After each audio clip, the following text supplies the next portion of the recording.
Om Swastiastu, selamat malam pemirsa Bali TV. Kami hadirkan perbincangan Bali Postok pada kesempatan malam hari ini. Kami akan berbincang-bincang dengan tema kinerja Badan Narkotika Nasional Provinsi atau BNNP Bali saat wabah COVID-19. Baik, pemirsa, Bali merupakan salah satu provinsi dengan intensitas pergerakan masyarakat yang cukup tinggi. Bali pun menjadi kawasan yang rentan penyebaran COVID-19. Mengantisipasi penyebaran virus, berbagai instansi meningkatkan kewaspadaan. Salah satunya adalah Badan Narkotika Nasional Provinsi atau BNNP Bali yang membangun bilik desinfektan, mengharuskan karyawan menggunakan masker, serta selalu mencuci tangan dengan sabun dan air mengalir. Tapi di sisi lain, tugas pelayanan dan pengawasan pun tetap dilakukan BNNP. Apa saja layanan yang tetap diberikan BNNP? Bagaimana juga dengan tugas pengawasan peredaran narkoba di Bali? Baik pemirsa, kami sudah terhubung dengan Kepala BNNP Bali, Brigjen Polisi Putu Gede Swastawa. Om Swastiastu, selamat malam Bapak. Om Swastiastu, selamat malam. Iya, kabar sehat ya Pak? Baik? Sehat, sehat. Baik Bapak, kami langsung ke perbincangan dengan pertanyaan, bagaimana langkah BNNP Pak saat ini secara internal untuk menyikapi adanya wabah COVID-19? Silakan Bapak.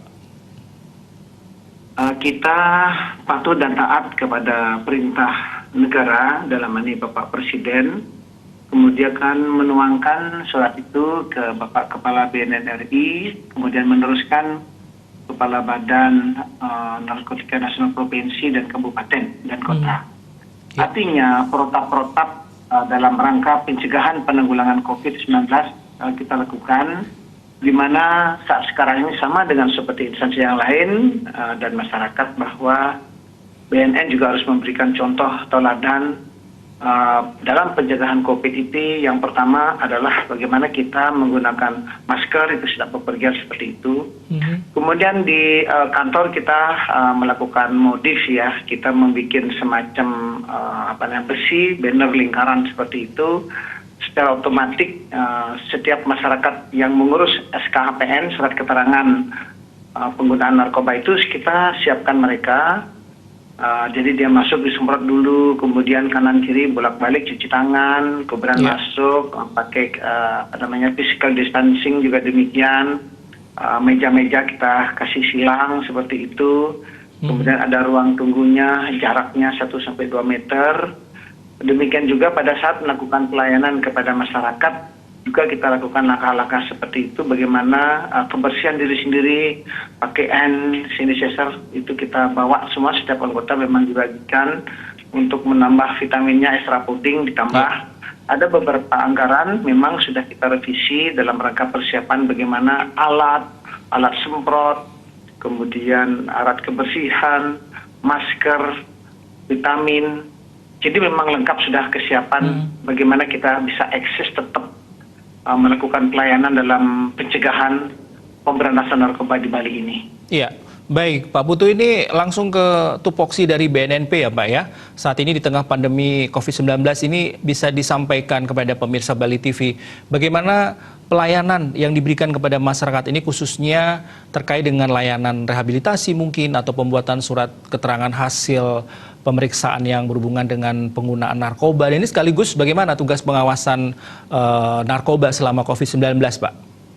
Iya, jadi justru data yang kita terima, orang-orang yang melakukan rehabilitasi itu justru meningkat sekarang secara pribadi. Meningkat secara pribadi, datang ke BNN melalui surat maupun secara personal datang meningkat. Kemudian membuat surat keterangan pemeriksaan narkoba, namanya SKAPN, tetap berjalan seperti biasa. Tidak pernah kita hambat itu, dan memang harus itu karena ada kebutuhan dari masyarakat kita dalam melamar, mencari, memproses rekrutmen dalam rangka juga untuk meningkatkan pembinaan karir di instansinya. Kita layani dengan tetap. Kemudian juga kita sekarang ini memang melakukan pertemuan dengan masyarakat itu tidak bisa lagi. Tapi kita semua menggunakan IT, medsos, kita sebarkan juga. Kita membuat namanya film-film durasi 1 menit, 2 menit di Facebook, Instagram kita punya. Dan sekarang kita sudah memiliki jadwal 1 minggu itu melalui media Vidcon yang ada, video conference yang ada di bupati-bupati saya bertemu melalui video conference dengan perbekal bendeso adat, kemudian ada juga live secara HP ini seperti ini nih kepada namanya penggiat-penggiat anti narkoba. Jadi kegiatan itu tetap kita ketemu, cuman bentuknya bukan secara fisik, secara media, tetapi muka kita ketemu dan saling tanya jawab. Bagaimana terus kemudian perjanjian kerjasama yang sudah kita lakukan harus kita implementasikan walaupun dalam keadaan posisi situasi COVID sekarang ini, tapi kan implementasi harus kita kerjakan supaya narkoba itu tidak beredar. Nah, satu hal yang sangat menarik di saat-saat COVID ini juga kasus itu meningkat juga di Bali ini, bukan menurun, karena kan sifatnya silent. Jadi bertemu.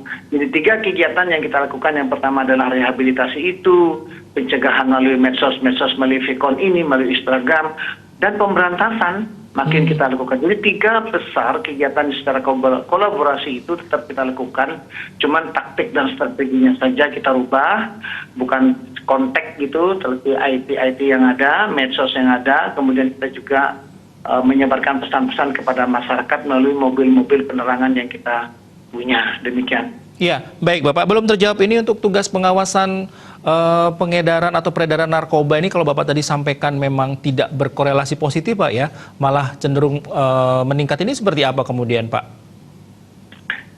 Ya, meningkatnya tuh begini, dia kan memiliki modus operandi dan alibi. Sedangkan modus dan operandi itu bergeser setiap waktu seiringan dengan situasi dan kondisi. Sekarang lebih banyak dia tidak melalui penyebaran lewat istilah face to face, tidak sedemikian. Sistem paket, kemudian sistem peletakan barang, penitipan melalui jasa pengiriman, itu yang lebih banyak, tidak langsung bertemu dengan orangnya. Artinya bentuk pengawasan itu tetap kita lakukan bekerja sama dengan Polda, Kejaksaan, BIN gitu, dengan IT. Jadi lebih banyak kita sekarang mainnya di IT. Untuk yang di lapangan sendiri, pengawasan dan lapangan itu kan namanya pemetaan jaringan. Itu pasti secara silent kita lakukan. Iya, baik. Pak Putu, kalau begitu, tadi sudah disampaikan pengawasan, kemudian juga sebelumnya Bapak sampaikan mengenai edukasi dengan media sosial, dengan cara-cara yang sudah dilakukan oleh BNNP. Tapi tetap perkembangan kasus peredaran narkoba tetap meningkat. Ini berarti apakah memang belum efektif cara mengedukasi masyarakat atau seperti apa Pak? Apa yang terjadi di masyarakat perkembangannya sehingga kasus narkoba ini malah di saat pandemi ini semakin meningkat? Ada beberapa faktor pencetus atau penggerak, boleh dikatakan namanya, kita sebutkan namanya itu adalah driving force ya, kekuatan yang mendorong kegiatan-kegiatan seperti ini. Yang pertama namanya silentnya masyarakat, ada yang WFA, diam di kantor, jadi memberikan peluang yang besar bagi mereka, itu yang pertama. Kemudian yang kedua, kebutuhan akan barang ini bagi orang-orang yang sudah kadung ketagihan itu tetap berjalan juga, saya katakan melalui sistem paket-paket itu. Kita sebenarnya gagal tidak gagal, perkembangan situ dan distribusi yang sangat berpengaruh. Di sini yang saya maksud itu bagaimana kolaborasi, sinergi. Saya katakan kasusnya meningkat karena pengungkapan yang meningkat. Itu masalahnya, pengungkapan yang jadi data yang dimunculkan atau kasus yang dimunculkan oleh BNN dengan kepolisian itu meningkat, gitu maksudnya. Maka saya katakan, saya informasikan kepada masyarakat terus terbuka bahwa pengungkapan ini tertinggi, berarti peredaran di kasus COVID ini, di suasana COVID ini juga termasuk tinggi, berbanding lurus dengan kejadian sebelum COVID tahun yang lalu di bulan yang sama, gitu maksudnya. Jadi kalau seandainya kita ini tidak bekerja, aman kelihatannya, tapi tidak baik, itu di bawah permukaan, justru membahayakan. Kita harus mengemukakan data kepada masyarakat, begini loh faktanya. Nah sekarang kita yang cegah, proteksi diri, lingkungan, diri sendiri, keluarga, harus tidak, kemudian tidak mudah menerima orang lain sedemikian, dan bagi anak-anak kita yang sudah kadung kejadian, mumpung kadung di rumah, kesempatan sekarang untuk rehabilitasi. Rehabilitasi itu tetap jalan, dan kita sudah punya balai rehabilitasi sekarang di Bangli, punyanya Provinsi Bali, sudah siap untuk melayani klien. Kenapa tidak gunakan? Nah, sekarang adalah bentuk pengawasan secara bersama dengan data pemunculan pengupapan yang tinggi ini, berarti pencegahan harus tinggi juga, proteksi diri juga harus tinggi juga. Itu maksudnya. Ya, baik. Pak Putu, ini kemudian apa harapan Bapak selaku Ketua BNNP, artinya dengan kondisi yang memang tadi Bapak sampaikan bahwa di tengah pandemi ada niat orang untuk tetap intens untuk melakukan atau mengedarkan narkoba, terlepas apakah itu karena faktor ekonomi atau mungkin memang memanfaatkan kesempatan atau seperti apa. Silakan Pak, ini untuk pertanyaan terakhir Pak. Iya, harapan kita adalah kita harus melihat ya setelah dia memahami tentang narkoba, kenapa orang menggunakan narkoba itu harus diketahui, kenapanya harus dijawab, bagaimana upaya supaya tidak seperti itu. Gitu. Dari data yang ada, pada saat kita melakukan asesmen, rupa-rupa mereka, orang-orang yang kena narkoba ini, mereka tidak memiliki proteksi diri yang tinggi terhadap dirinya. Tidak memiliki, hampir semua yang kita periksa itu labilitasnya tinggi. Iya. Ada beberapa faktor, memang kelahirannya dirinya sendiri, memang lingkungan yang memungkinkan, memang tempat dia tinggal juga memungkinkan. Ini menjadi perhatian. Jadi diri sendirinya itu harus memang memiliki kekuatan yang tinggi. Kemudian yang kedua, harapan kita adalah bagaimana keluarga itu, kepedulian keluarga. Ada beberapa keluarga yang tidak peduli sebenarnya karena dia ikut justru melaporkan menjadi persoalan dalam rumah tangganya. Sekarang itu beda BNN lagi. Laporkan ke BNN, tidak usah bawa orangnya. Kita akan datang ke rumah. Nah, itu model-model pelayanan yang kita lakukan sekarang. Jangan sampai orang itu takut melapor karena menjadi persoalan dalam rumahnya. Kalau dia melaporkan adiknya, iparnya, besarnya, kalau anaknya nggak masalah. Yang satu keluarga itu banyak orang, itu menjadi persoalan. Nah, sekarang kita beri dorongan mereka, kerahasiaannya dijamin. Kemudian kan sampai sekarang ini masih gratis loh. Biaya untuk rehabilitasi rawat jalan inap itu. Jalan inap itu tergantung asesmen, tingkat ketergantungannya kita lakukan gitu.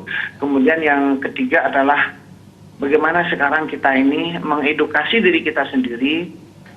Di internet saya sarankan, itu banyak kok, di Google, di Instagramnya BNN gitu.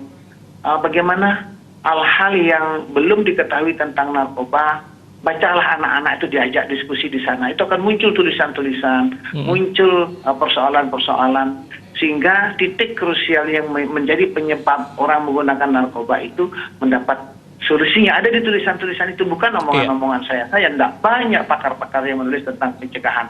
Nah itu saran saya. Bagaimana tulisan-tulisan banyak orang, pakar-pakar psikologi, psikiater itu menulis bagaimana cara mencegah kita masalah narkoba itu. Baik, Pak Putu, artinya juga tadi itu tahapan-tahapan yang juga dilakukan masyarakat. Nanti setelah COVID-19 selesai, peredaran narkoba juga bukannya meningkat lagi Pak ya, semakin menurun Pak ya. Ini memang temuan yang luar biasa ya, di saat pandemi malah kasus narkoba meningkat. Baik Pak Putu, terima kasih sudah meluangkan waktunya bersama kami perbincangan dalam Bali Post Talk pada kesempatan malam hari ini. Sehat terus ya Pak, selamat bertugas. Salam untuk semua teman-teman di BNNP, Pak. Terima kasih. Salam. Ya. Baik, selamat malam. Pemirsa, demikianlah perbincangan kami bersama Brigjen Polisi Putu Gede Swastawa selaku Ketua Badan Narkotika Nasional Provinsi atau BNNP Bali dalam Bali Post Talk dengan tema kinerja BNNP Bali saat wabah COVID-19. Kami akhiri sampai di sini. Terima kasih atas perhatian Anda. Sampai jumpa. Om Santi Santi Santi Om.